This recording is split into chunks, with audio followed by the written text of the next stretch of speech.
araw sa inyong lahat. Nandito po kami ngayon sa San Mateo National High School. Kasama po namin ang isa sa mga advisor po ng Batch 97-98 Centennial Batch. So ngayon po, papasalamat kami, pinaunlakan ni Ma'am Marisa Aquino. Salamat. Ma'am, kamusta na po kayo? Any message po para po sa batch po namin? Actually, yung 1998 na batch na yan ang pinaka-paborito kong batch. Kasi yung batch na yan, nandun yung mga magagalang na bata. Kung maiko-compare mo sa ngayon, iba talaga yung batch nyo. Sa kahit yung malayo na yung narating nila, marunong silang lumingon sa talagang pinanggalingan nila. Hindi sila nakakalimot dito. Hindi katulad yung mga ibang kabataan ngayon, malayo na yung narating. Parang, kumbaga, sabi nga natin, malaki pa sa kalabaw yung mga diba? So, pero yung batch nyo, talagang karamihan sa nakilala ko, ang babait. Saludo ako sa batch nyo. Yun nga, natutuwa ako yung ganitong reunion kasi, siyempre, hindi naman lahat ay maganda ang narating.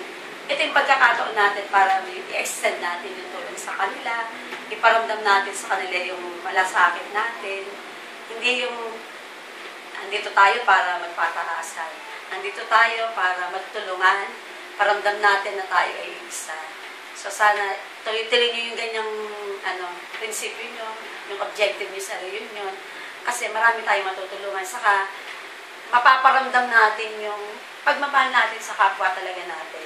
Saka yung magandang layunin ng reunion. Kasi parang lahat ay atin.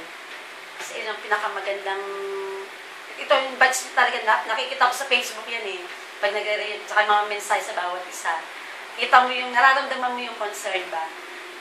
Ang importante naman sa atin kasi, yung maramdaman mo na may nagmamalasakit sa'yo. Kahit na minsan feeling mo, down ka, wala kang narating. Pero pag nararamdaman mo yung mga dati kong kaklase yan, mga ganyan, di ba? Parang feeling mo, ikaw rin na may narating na para sa kanila.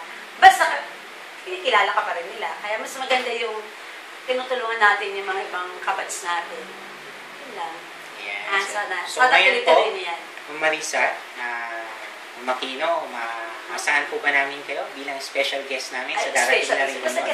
Basta pong anong araw man yun, sige. I-assign po namin sa inyo, pero maasahan po namin kayo. Kahit yung may pasok ko sa ICC, nagpa-part-time ako doon. Okay. So dadalo po kayo, ma'am? Oo, sige. Kasi yung batch 1998 na yan, talagang, sa totoo lang, hindi ko makakalimutan yung batch na yan. Kasi talagang ang babait nila.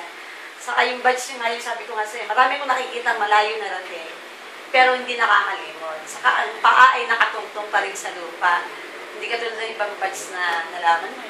May narating lang ng konti, parang mataas pa sa'yo, parang gano'n. Pero yung batch nyo, talagang saludo ako sa totoo. Short message, ma'am, sa advisory class niyo. Advisory class ko, yung 411. May mga nakita na akong one time dyan. May iba, yung naging conductor. One time nga, nasa kayo po sa bus. Takot-takot ako kasi hindi ako sinisingin.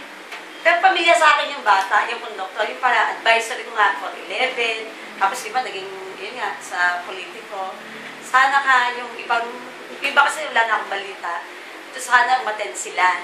Para yung pagkakataon na tayo magkita-kita. Yung bang mapaldama natin na kahit tayo ay tapos na, hindi pa napuputol yung ugnayan natin sa isa't isa.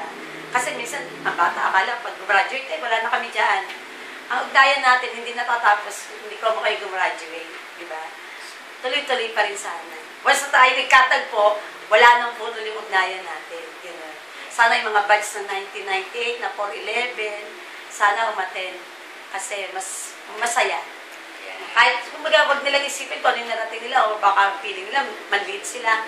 Basta nila, umattend sila. Yun ang importante, yung presensya ng bawat isa. Di ba? Maraming salamat po sa inyo, ma'am. See you po. Sige, sana maging matagumpay yan. At sana hindi yan yung una at uli. Okay. Thank you, ma'am.